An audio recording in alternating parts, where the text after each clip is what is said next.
If you're looking to give your lips more definition and fullness, some simple makeup application tips and products can certainly do the trick. We're with Leandra Rivera. She's the owner of Makeup by Lay, and she's here to show us how to do it. Leandra, you've got some unique lipstick here. Tell us about what we're working with. Well, to add dimension to the lips, you want to focus on the highlights and lowlights on your lips. Naturally, we tend to have a bit of a darker line around the lips, and to kind of bring that back, when you're applying lipstick, you want to focus on the darker shadows and highlights. So the normal day-to-day adding dimension would be adding it with a lip liner. That's what we're normally used to. Okay. And we usually go a little darker around the lip line and then fill in the center with a different color. That would be a little bit lighter, is that? Yes, yes, and that way you would get more of a gradient as opposed to just a solid lip color. Okay. Now, what I did was just create a lipstick with two sides, and one side has the darker shade and the lighter shade. So you could kind of get the same look and same feel, but it's all in one stick. Okay. So what I'm gonna do is, as you can see, this side is the darker shade. I picked a color similar to her shirt just so you could see. And what I'm doing is just going right around the lip line. With the darker color. With the darker color. And these colors are very bright, just keeping true to the spring feel.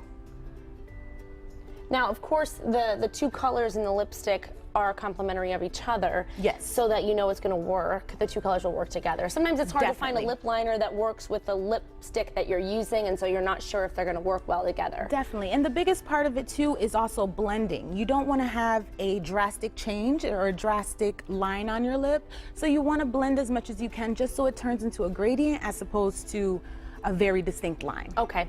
Now this technique will add dimension, which a lot of people are getting injections, they're getting things done to their lips just to add that fullness and dimension, but you can do it by properly applying your lipstick to give it that look. Definitely. And as I mentioned with the lip liner, just taking a bit of the darker shade and even a bit of a concealer or a highlighter just in the dab, it just gives the lips a lot more dimension and it fills them right out.